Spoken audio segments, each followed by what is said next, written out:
Okay, so I'm not here today, but I need you to know what the material is. On Thursday, you are going to have a test.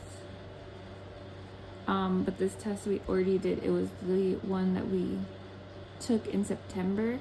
The problems that are on the worksheet are exactly the problems that are going to be on the test. So we're going to go through them. You're going to know all the answers for the test. At that point, you basically just need to remember what the answers to the test are.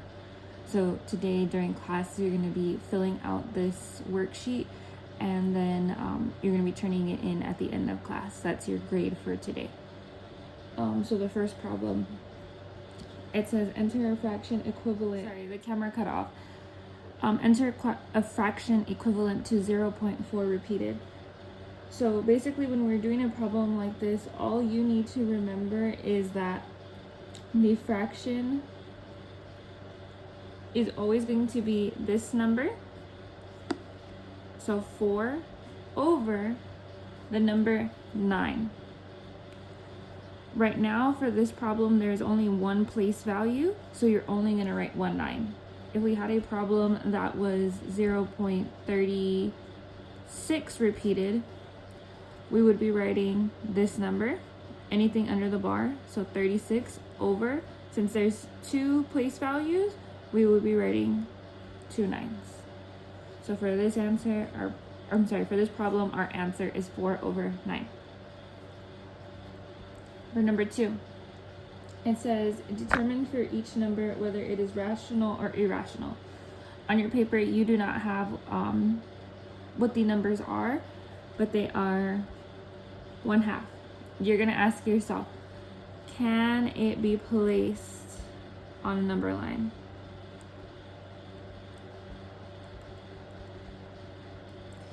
Can 1/2 be placed on a number line? It can be placed on a number line, so therefore we know that that number is rational.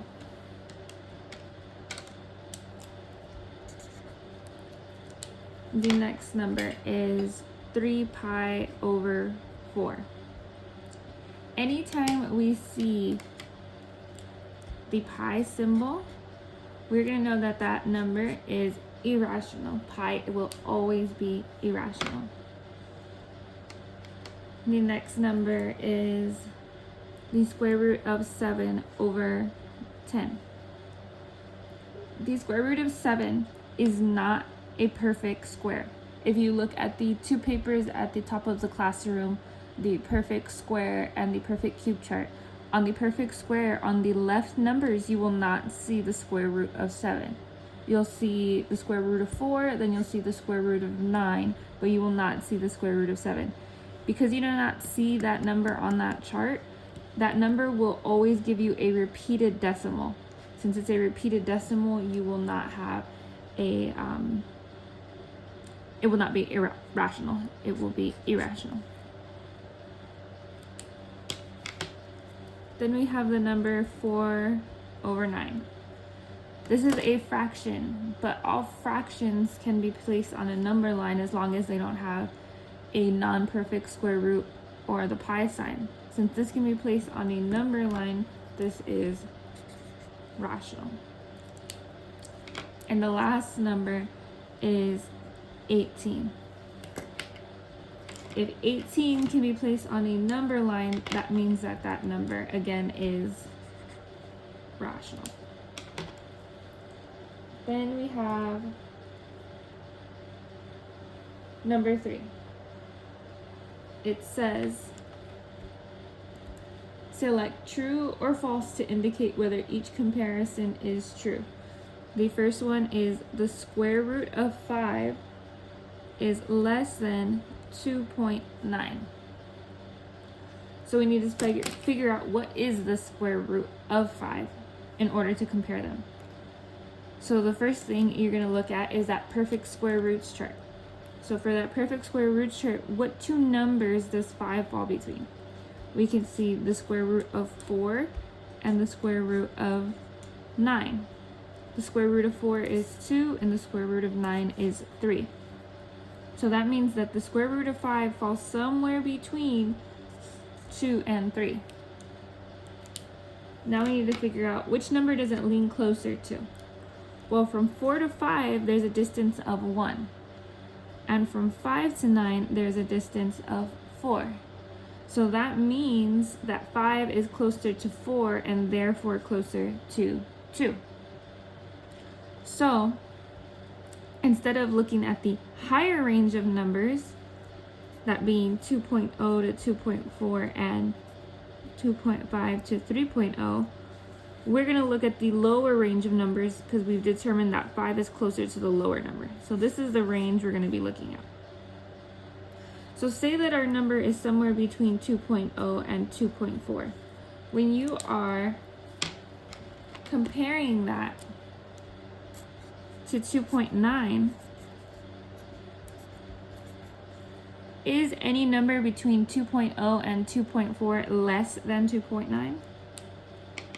It is, so for this one, we're going to mark it true. Then we have the problem 4 is greater than the square root of 23. Again, what two numbers or what two perfect squares does 23 fall between? The first one is 16 and the second one is 25. The square root of 16 is 4 and the square root of 25 is 5. So that means that the square root of 23 falls somewhere between 4 and 5.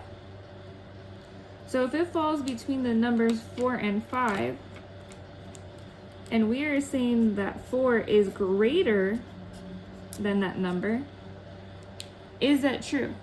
Is if a number is between 4 and 5, let's say 4.1, is 4.1 less than 4?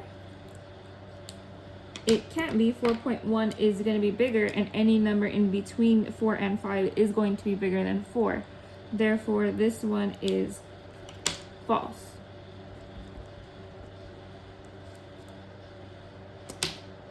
And then the last one is going to be the square root of 30 over 5 is less than 7 over 5. So for this one, because we have the same denominator for both fractions, we both have 5, we can pretend those don't exist. They're there to throw you off. So all we're going to look at is the 30 and the 7. Well, first we need to figure out what is the square root of 30. So we need to figure out what two numbers does it fall between. Well, 30 falls between 25 and 36. The square root of 25 is 5, and the square root of 36 is 6. So that means that the square root of 30 falls somewhere between 5 and 6. Well, we're comparing this to the number 7. We're saying that any number between 5 and 6 is less than 7. Is that a true statement? Well, both 5 and 6 are less than 7. So because both numbers are less than 7, we know that any number in this range is also going to be less than 7. Therefore, this one is true. For this problem, I want you to keep in mind that anytime we're looking for whole numbers, it is always going to be one after the other.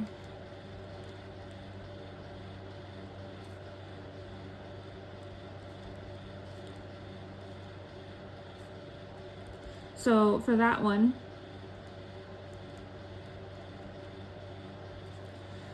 for this problem, it was 2 and 3. For this one, it's 4 and 5. For this one, it's 5 and 6. When you're looking for the whole numbers of a square root, it is never going to be 2 and 7, or 4 and 9, or 5 and 12. It's always going to be the number 1 right after the other. So if you can figure out one of these correctly, then you can figure out the other one correctly.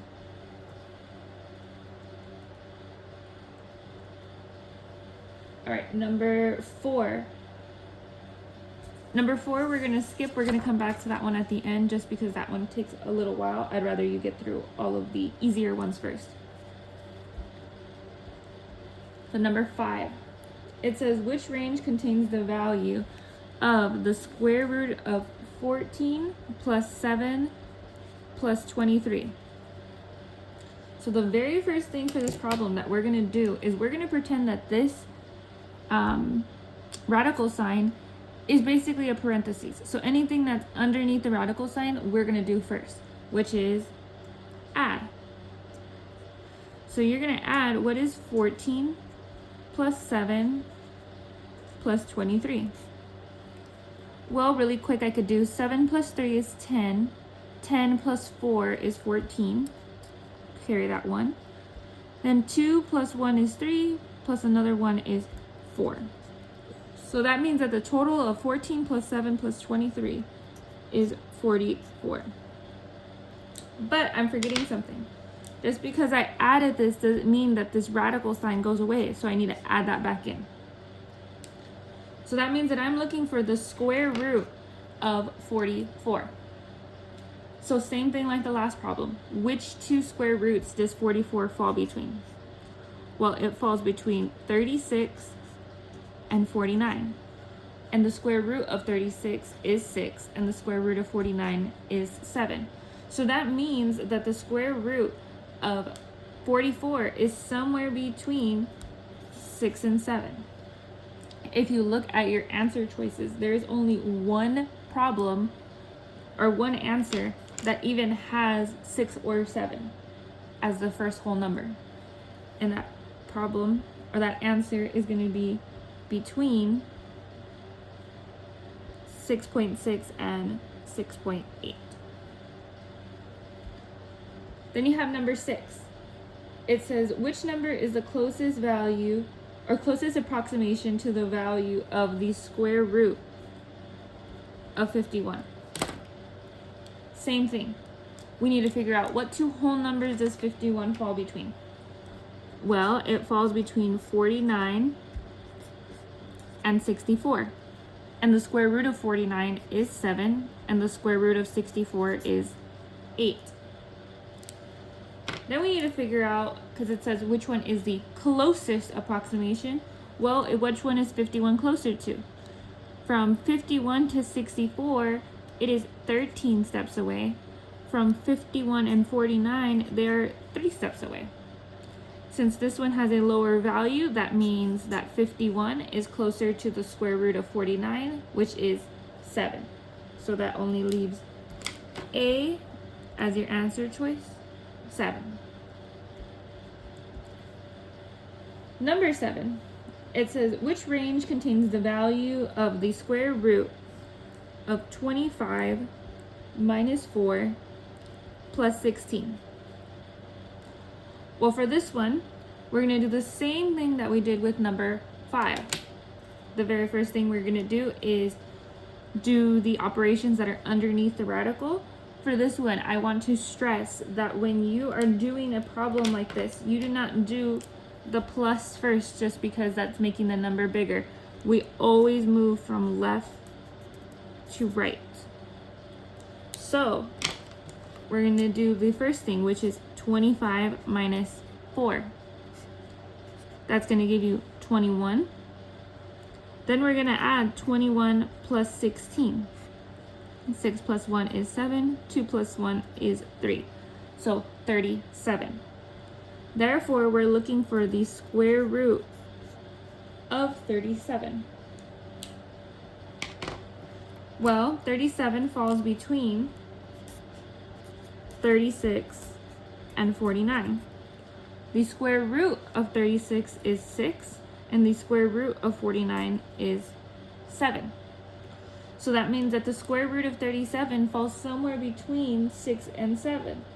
If you look at your answer choices, C and D both do not even have a 6 or a 7 in it. So my answer choice has to be either A or B. So I'm going to do the next step. The square root of 37. This one is how many away? 1. This one is 12 away. So since this one is a lower value, that means that the square root of 37 is closer to 6 than it is to 7. Again, when you're looking at this, your lower range would be 6.0 to 6.4, and your higher range would be 6.5 to 7.0. Since we determined that the square root of 37 is closer to the lower number, we are going to pick the lower range to find our answer. So since we're picking the lower range, if you look at our answer choices, that means that we're going to pick the first answer, A, which is 6.0.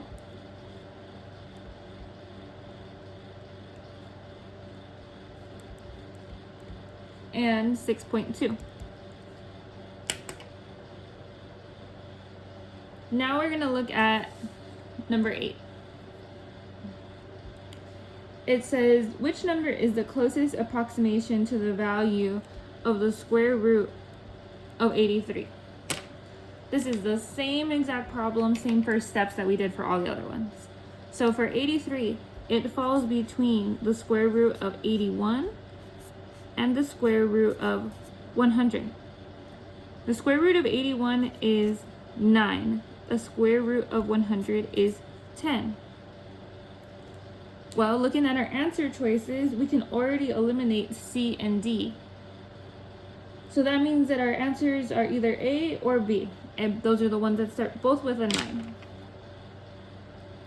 We can look at this number and we can see that 83 is 2 away from 81, and 183 are 17 spaces away. So we already know that we're going to pick the lower range, and that's evident by our two answer choices, which is 9.1 and 9.2. So for 9.1 and 9.2, because those are answers for a square root, that means that this number was multiplied by itself 2 times. So 9.1 times 9.1 and 9.2 times 9.2. So then you are going to go on your calculator and you're going to see what is 9.1 times 9.1. Well, I got 82.81. Then 9.2 times 9.2, I got 84.64. So that means that my two answer choices are going to be, I'm looking at the 82 and the 84, and I'm comparing it to the 83 that I have originally.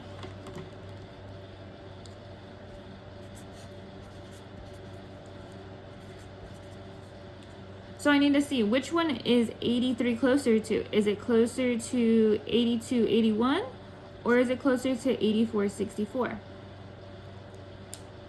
Well, just looking at it, I could tell that this is 0.19 away from 83. If I did 83 minus 82.81, I would get 0.19. And then for this one, if I did 84.64 minus 83, that would be 1.64 away. So then you need to ask yourself, which number is smaller, 0.19 or 1.64? Well, 0.19 is smaller. Since that number is smaller, that means that it's closer to 83. Therefore, since this one's the one that's closer, my answer is going to be 9.1.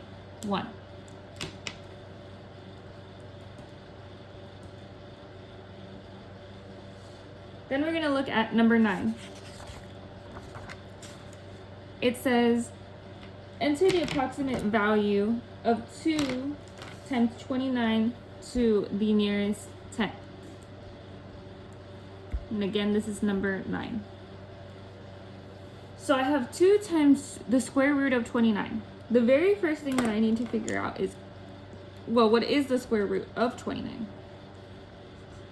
So I have the square root of 29. What two numbers does 29 fall between?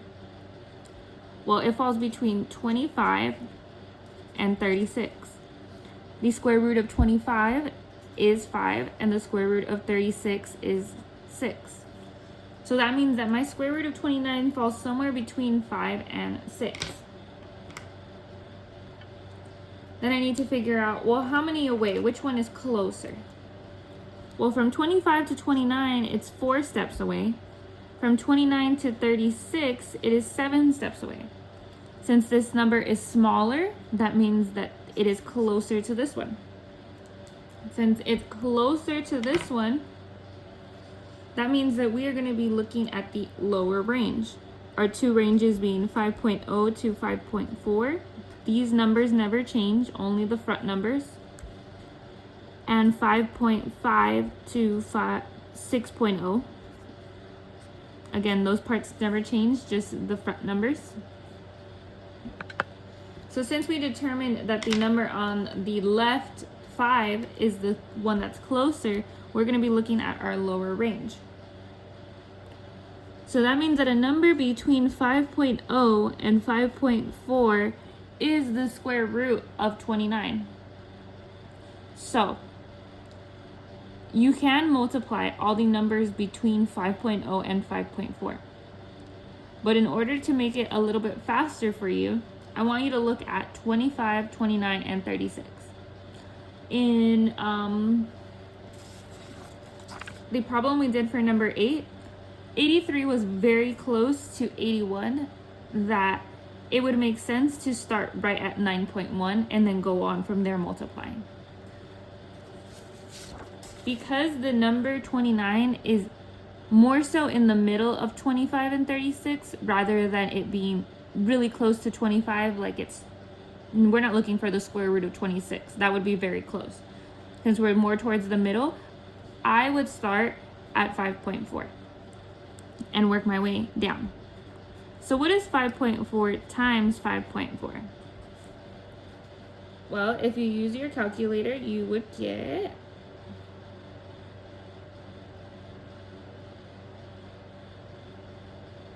29.16. Well, 29.16 already seems very, very close to 29. So I'm just going to go with 5.4. But am I done? I am not done, because my problem asked me what is 2 times the square root of 29. Well, I figured out the square root of 29 is 5.4. But I didn't figure out what that is 2 times. So 2 times 5.4 would be 10.8. And that would be your final answer.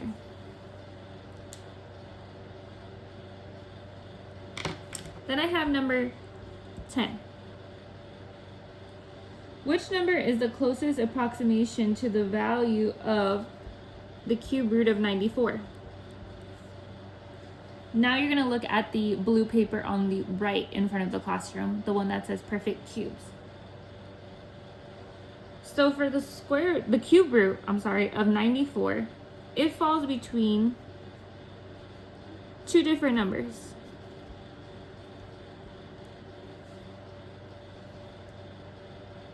If we multiply it, let's see here.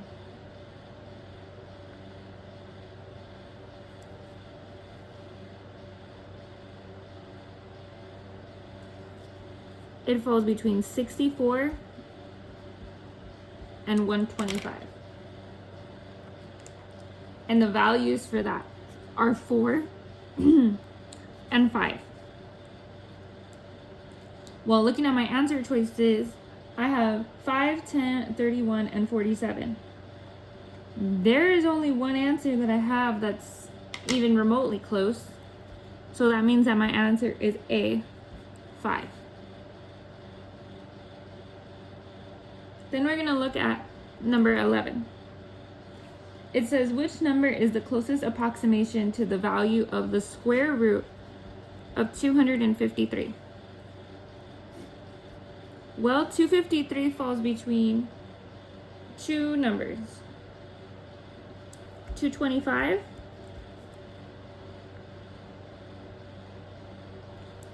and 256 when we're looking at our square roots chart at the top of the classroom on the left.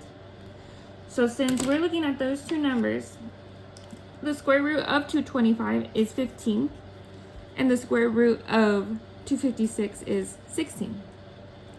Then I need to see, well, how many away is it? From 225 to 253, that one is 28 away. From 253 to 256, it's only 3 away. So since the 3 is a smaller number, that means that we are closer to 16 than we are to 15. Therefore, for number 11, my answer is B, 16. Then we're going to look at number 12. It says, select true or false to indicate whether each comparison is true. The first one is 5 is greater than pi plus 3. Okay? Well, what is pi? One of the few numbers that you need to remember and memorize is pi is always equal to 3.14.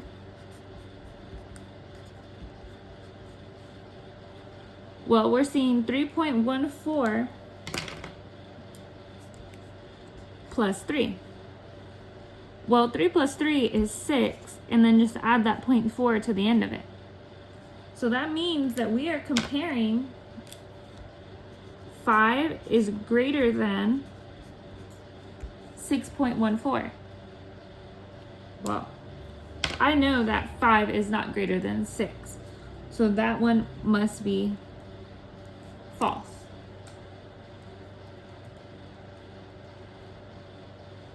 Then we need to look at what is the square root. The square root of 5 is greater than 5. Without having to get too much into the math, if I ask you, what is the square root of 9? Well, the square root of 9 is 3. And if I ask you if what is the square root of 16? It's 4.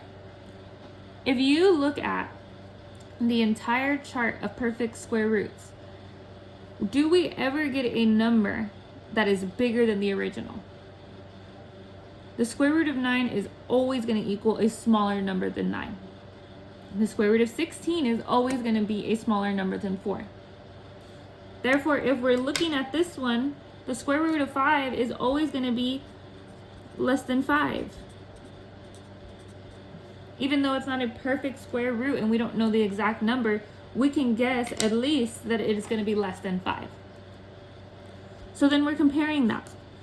We're saying that some number that is less than 5 is somehow greater than 5. Well, that's a contradiction. Therefore, this one is going to be false as well. Then number 3, it's going to be 4 is greater than the square root of 17. Well, we're going to do the same thing that we've done in the previous problems, and we're going to see, what two numbers does 17 fall between? Well, 17 falls between 16 and 25, which is 4 and 5. So what we're saying is that the square root of 17 falls somewhere between 4 and 5. But we're also saying that 4 is greater than that number. So 4 is greater than a number that's between 4 and 5. Well, if we just go with the first number, 4.1, is that a true statement? Can 4 be greater than 4.1? Well, adding that little 0.1 to it makes it just a tenth bigger than 4. So this one is also false.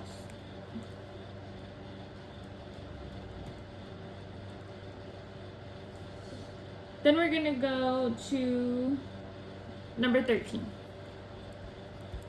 It says, enter the approximate value of the square root of 16 plus 4.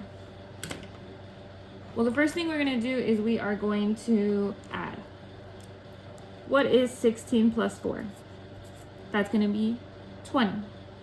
Do not forget about your radical sign that needs to get brought down. You never did anything with it, so it needs to come down. So we have the square root of 20. What two numbers does 20 fall between? While looking at that perfect square root chart, it falls between 16 and 25, which is 4 and 5. Then I need to figure out, well, how many away is it? From 16 to 20, it's 4 away. From 20 to 25, it is 5 away.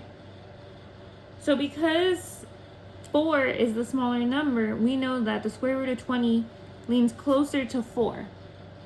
And therefore, if we're looking at our ranges, that's 4.0 to 4.4, or 4.5 to 5.0. So that means that we're going to be looking at the lower range.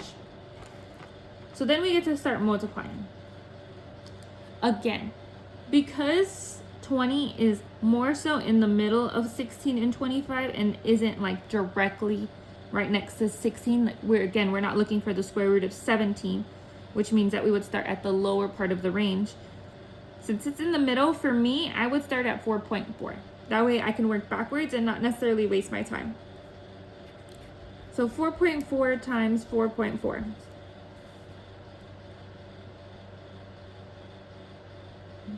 If you look at your calculator, 4.4 times 4.4 is 1936.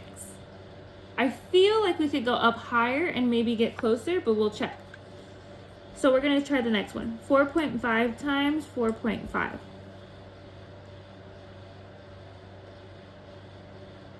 That's going to be 20.25. Well, looking at that, 4.4 and 4.5, we have 1936 and 2025. Well, if I was to subtract and I did 20 minus 1936, I would get, 64, or 0.64, 0.64. Then if I did 2025 minus 20, I would get 0.25. Then you need to see, well, which number is smaller? Well, 25 is smaller than 64. So that means that 2025 is closer to the square root of 20. Therefore, my answer is 4.5. In the last one, we are going to go back to number 4.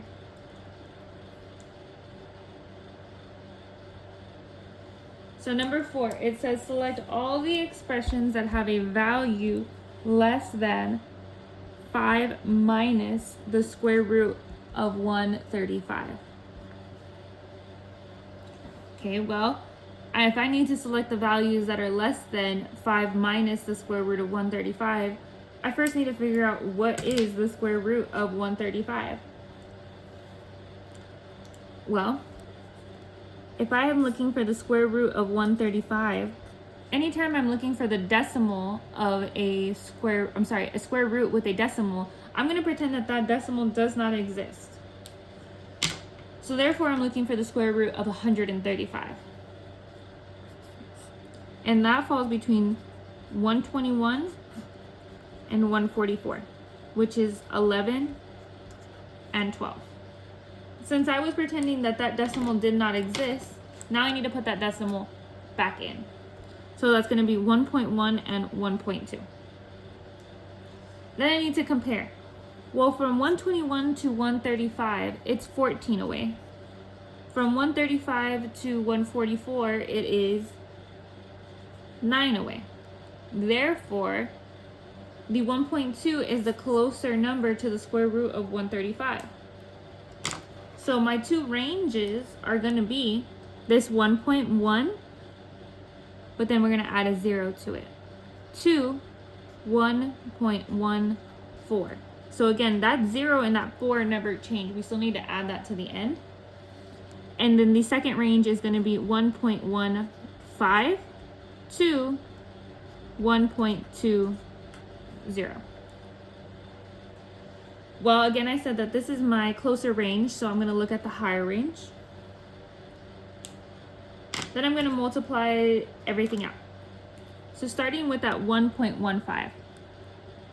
I'm going to do 1.15 times itself. And if I do that,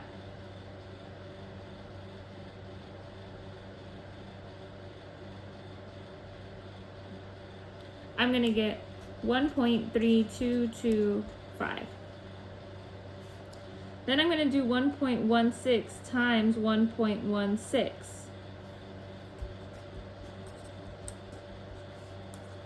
And I'm going to get 1.3456. But I'm still not really close to 1.35. So I'm going to try the next one just in case. 1.7 times 1.17. Oops. Equals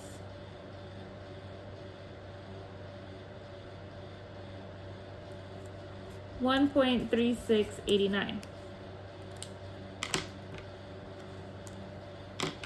Well, again, I'm looking at 1.135. And just looking at those first three numbers, which one is the one that's closest? Well, 136 goes over by a lot. And 134, it's less than, but we'll see how close it is. So from 134, I'm going to do my subtraction. I'm going to do 1.35 minus 1.3456. And when I do that,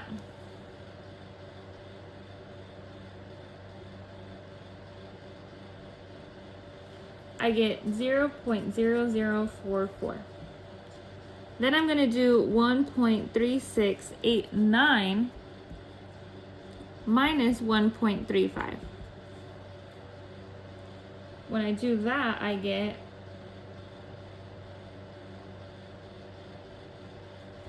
0.0189.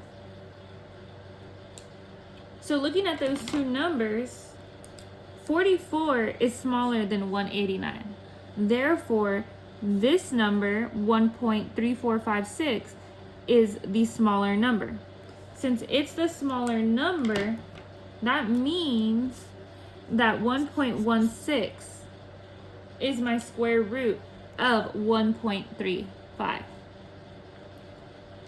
But I'm not done. That's why I said this problem is going to take the longest.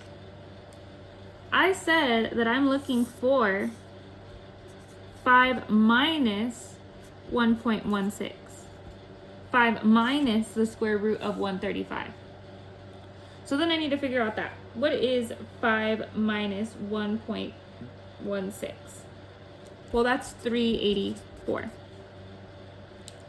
Looking at my answer choices, because it says select all, I need to go through everything. So looking at my answer choices, answer choice A, it says pi divided by the square root of 2. Well, what did I tell you that pi was equal to? I told you that pi is equal to 3.14. We're saying that is being divided by the square root of 2. Well, looking at your perfect square chart, the square root of 2 is somewhere between 1 and 2. For saving your time, let's say that it's closer to 1. What is 3.14 divided by 1? Well, for that, if anything is over the number 1, it's just itself. So 3.14. Then we need to ask ourselves, well, 3.84 is the number I'm looking at, and it says that we're selecting all the values that have it, all the expressions that have a value less than this number. So that number has to be the bigger number. Well, 3.14 is definitely less than 3.84. So that means that this one is true. Or we are selecting A. But again, it says select all, which means I have to go through all of the expressions. The next one is 5 divided by the square root of 3. Well, 5 divided by the square root of 3, if the square root of 3 also falls between 1 and 2, that means that I'm going to be looking at probably not the number 1, but maybe 1.5. Well, 5 minus 1.5, I'm sorry, 5 divided by 1.5 is going to give me 3.333 repeated. And I need to ask myself, well, is that less than 3.84?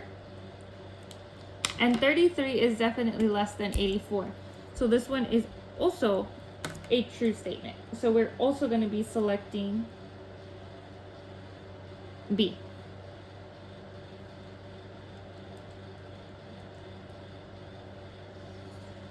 Then we're going to look at C. It says 3 plus 2 times the square root of 2. Well, 2 times the square root of 2, we said that the square root of 2 is probably somewhere near 1. So if I did 2 times 1, that would give me 2. Then if I bring down this 3 and that plus, 3 plus 2, well, that's going to give me 5. And if I'm comparing that to 3.84, well, 5 is bigger than 3.84, so that's a false statement. So I'm not going to pick C. Then I'm going to look at D. It says 4 plus 8 divided by the square root of 50. Well, if I did 8 divided by the square root of 50, if I did 8 divided by any number, even if that number is very small, it's never going to be a negative number. Well, 4 is also bigger than 3.84 right off the bat. And if I'm adding a number to 4, it's going to be 4 plus another number. It's going to be a number bigger than 4. And any number bigger than 4 is going to also be bigger than 3.84. Therefore, that one is also false. So, I want you to go to Schoology.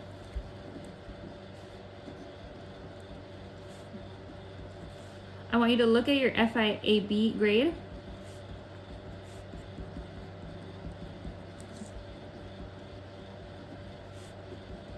For number sense.